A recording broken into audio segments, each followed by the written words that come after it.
Hello प्यारे दोस्तों, मैं आप सबका दिल की गहराइयों से स्वागत करता हूं। अपने चैनल टॉप आइडियल स्टोरी में सुनते हैं आज की नई और मोटिवेशनल कहानी।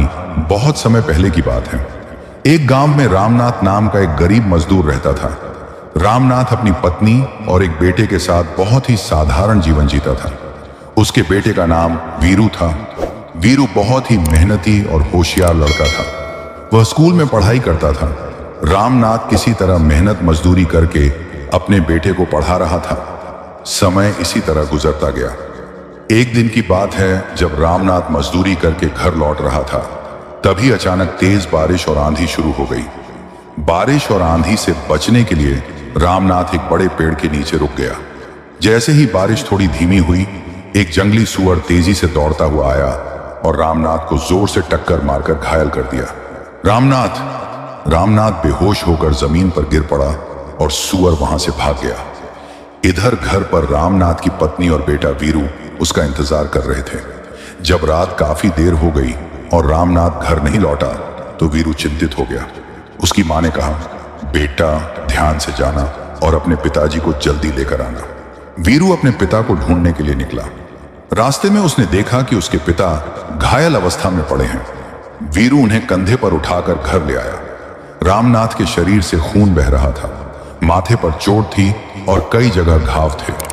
वीरू और उसकी मां ने उनके कपड़े बदले और डॉक्टर को बुलाने के लिए वीरू तुरंत निकल पड़ा। डॉक्टर ने रामनाथ को देखा और कहा, इन्हें बहुत गहरी चोट लगी है। ऐसा लगता है कि किसी जानवर ने हमला किया है। इनकी एक हड्डी भी टूट गई है। इन्हें अब कई दिनों तक आराम करना होगा।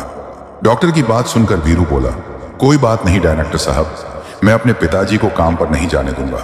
मैं खुद मजदूरी करूंगा और पिताजी को आराम करवाऊंगा। धीरे धीरे रामनाथ को होश आया। उसने वीरू से कहा, बेटा यह तुम्हारी पढ़ाई लिखाई के दिन है। तुम पढ़ाई पर ध्यान दो। मैं किसी तरह मजदूरी करके रोटी रोजी का इंतजाम कर लूंगा। वीरू की मां ने भी कहा, बेटा पढ़ाई मत छोड़ो। मजदूरी में क्या रखा है, इससे 2 वक्त की रोटी भी ठीक से नहीं मिलती। लेकिन वीरू ने कहा, नहीं ऐसा नहीं होगा। मैं पढ़ाई के लिए अपने पिताजी को काम पर नहीं भेज सकता। मैं काम करूंगा और पिताजी का ध्यान रखूंगा। अगले दिन वीरू मजदूरी करने चला गया। शाम को घर लौटने के बाद वह अगले दिन फिर काम पर जाने के लिए तैयार हो गया। रामनाथ ने वीरू से कहा, बेटा गांव में तुम्हारे चाचा रामलाल को मेरे पास भेज देना। मुझे उनसे कुछ बात करनी है। वीरू ने कहा, ठीक है पिताजी, मैं उन्हें बुला दूंगा। वीरू काम पर निकल गया और रामलाल चाचा को खबर दे दी। रामलाल बहुत लालची इंसान था। जब उसने सुना कि रामनाथ घायल है और काम पर नहीं जा सकता, तो वह अंदर ही अंदर खुश हो गया और सोचने लगा कि अब उसकी मनोकामना पूरी होगी। रामलाल जल्दी जल्दी रामनाथ के घर पहुंचा और बोला, रामनाथ ये क्या हुआ, तुम्हें इतनी चोट कैसे लग गई? रामनाथ ने कहा, मैं काम करके वापस आ रहा था। रास्ते में बारिश और आंधी आ गई तो मैं एक पेड़ के नीचे रुक गया। तभी एक जंगली सुअर ने मुझ पर हमला कर दिया। रामलाल ने हमदर्दी जताई, लेकिन उसके मन में लालच भरा हुआ था। उसने आगे की योजना बनानी शुरू कर दी। रामलाल यह देखकर कहने लगा, यह तो बहुत बुरा हुआ, पर तुमने मुझे कैसे याद किया? रामनाथ ने कहा, रामलाल एक बार की बात है। राजा की बेटी शहजादी ने अपने राजमहल में एक बहुत सुंदर मोर पाला था, क्योंकि वह पक्षियों से बहुत प्यार करती थी। एक दिन एक जंगली बिल्ली उस मोर को पकड़कर खाने के लिए ले जाने लगी। मैं भी वहीं पास में था। मैंने किसी तरह उस जंगली बिल्ली से मोर को बचा लिया। शहजादी बहुत खुश हुई। उसने अपने पिता से कहा, पिताजी इस व्यक्ति ने मेरे मोर की जान बचाई है। राजा, जो अपनी बेटी से बहुत प्यार करता था, उसने मुझसे पूछा, तुम क्या करते हो? मैंने कहा, महाराज मैं एक मजदूर हूं और मजदूरी करके अपना गुजारा करता हूं। राजा ने खुश होकर मुझे इनाम में सोने की मोहरों का एक डिब्बा दे दिया। मैंने वह डिब्बा अपने खेतों में गाड़ दिया और घर पर अपनी पत्नी को भी नहीं बताया। मैंने सोचा कि जब जीवन में कोई जरूरत का समय होगा, तभी इन मोहरों को निकालूंगा। रामलाल, आज मैं बीमार होकर बिस्तर पर लेटा हूं। मुझे पता है कि मेरा बेटा वीरू कभी मजदूरी नहीं करेगा, क्योंकि अभी उसके पढ़ाई लिखाई के दिन हैं। इसलिए मुझे वह मोहरें निकाल लेनी चाहिए और अपने बेटे को कारोबार के लिए देनी चाहिए। रामलाल बहुत खुश हुआ। वह कहने लगा, हाँ रामनाथ, ये तो बहुत बढ़िया बात है। अभी मैं जाकर तुम्हारी बताई हुई जगह से मोहरे निकाल कर लाता हूं। रामनाथ ने कहा, मैं तुम्हें इसलिए बुलाया हूं क्योंकि मैं खुद खेत में जाकर मोहरे नहीं निकाल सकता। मैं तुम्हें जगह बता देता हूं, तुम जाकर वह मोहरे निकालकर मेरे पास ले आओ। रामलाल ने खेत में जाकर मोहरे निकाली। वह रास्ते में सोचने लगा, अगर ये मोहरे किसी तरह मेरी हो जाएं तो मेरा जीवन बन जाएगा, लेकिन अगर राजा को पता चल गया कि मैंने धोखा किया है तो मुझे सजा भी मिल सकती है, इसलिए कोई जुगाड़ लगाना होगा। तो रामलाल के दिमाग में एक तरकीब आई। उसने वह मोर वाला डिब्बा रामनाथ को लाकर दे दिया और अगले दिन रामलाल रानी के दरबार में पेश हुआ। उसने कहा, महारानी, आपके शाही खजाने से किसी ने शाही मोहरें चुरा ली हैं।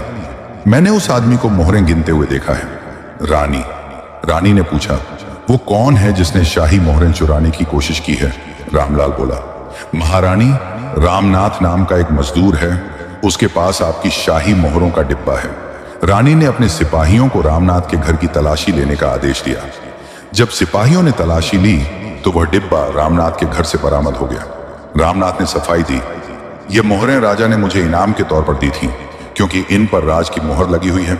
लेकिन इन सिपाहियों ने रामनाथ को अपने साथ नहीं ले जा सके क्योंकि वह बीमार था, इसलिए वे उसके बेटे वीरू को अपने साथ ले गए। रानी ने वीरू से पूछा, ये मोहरें कहां से आईं? वीरू बोला, मुझे इसके बारे में कुछ नहीं पता क्योंकि पिताजी ने मुझे कुछ नहीं बताया था। रानी ने वीरू को कारावास में डालने का आदेश दिया। अब रामनाथ परेशान हो गया। उसे समझ में आ गया कि यह पूरा चक्कर रामलाल का है। वह बहुत लालची था। रामनाथ ने तय किया कि वह दरबार में जाकर रानी को सच बताएगा। रामनाथ की पत्नी बोली, तुम बीमार हो, इस समय दरबार में मत जाओ। रामनाथ बोला, मेरा बेटा जेल में बंद है और मैं यहां आराम नहीं कर सकता। मैं मजबूर हूं, मुझे जाना ही होगा। रामनाथ और उसकी पत्नी राजमहल की ओर चल पड़े। जब वे राजमहल पहुंचे तो रानी का दरबार लगा हुआ था। रामनाथ ने कहा, महारानी, मेरे बेटे पर जो आरोप लगाए गए हैं वे गलत हैं। हमने कोई चोरी नहीं की है। ये मोहरें तो महाराज ने मुझे स्वयं दी थी। रानी ने पूछा, महाराज ने तुम्हें मोहरें क्यों दी थी? रामनाथ ने कहा, यह बहुत पहले की बात है। आपकी बेटी शहजादी अपने प्यारे मोर से बहुत प्यार करती थी। एक दिन एक जंगली बिल्ली उस मोर को उठा ले जाने लगी। मैंने अपनी जान पर खेलकर उस मोर की जान बचाई।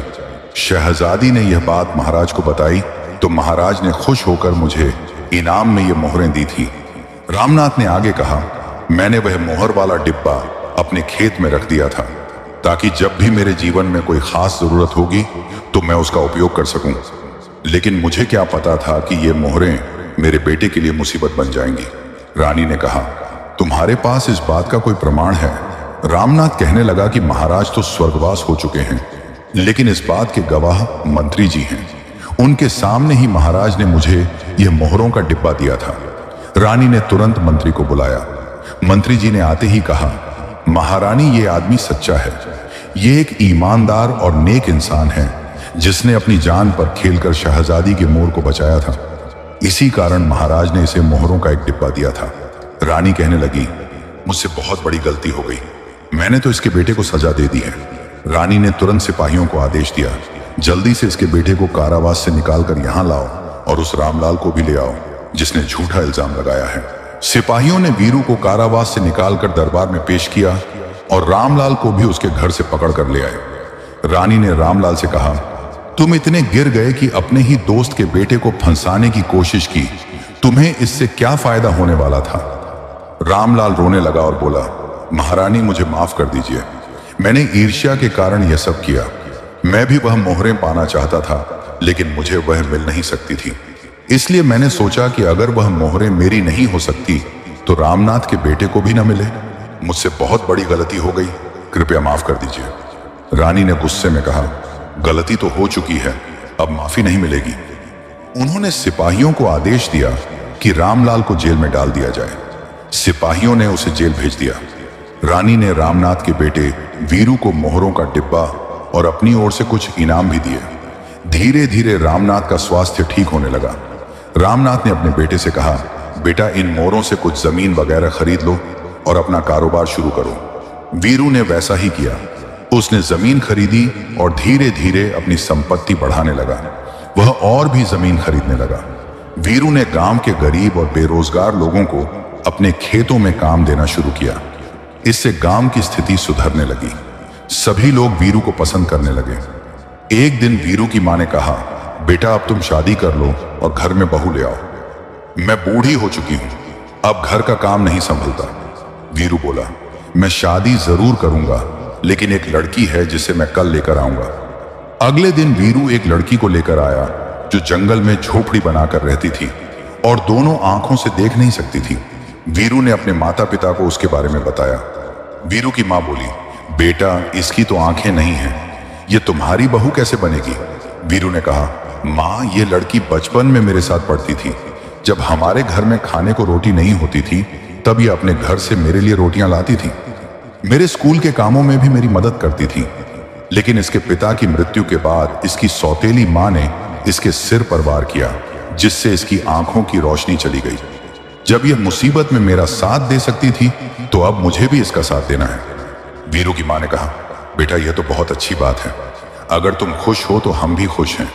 वीरू और उस लड़की की शादी हो गई। वीरू के पास काफी पैसा था, इसलिए वह उसे बड़े शहर में लेकर गया और बड़े डॉक्टरों को दिखाया। डॉक्टरों ने कहा कि ऑपरेशन से उसकी आंखों की रोशनी वापस आ सकती है। वीरू ने तुरंत उसका ऑपरेशन करवाया। ऑपरेशन सफल रहा और उस लड़की की आंखों की रोशनी लौट आई। वीरू, उसके माता पिता और वह लड़की बहुत खुश हुए। इस प्रकार वीरू की मेहनत, ईमानदारी और निष्ठा ने न केवल उसके परिवार बल्कि पूरे गांव की तकदीर बदल दी। तो प्यारे दोस्तों, यह थी आज की मोटिवेशनल कहानी।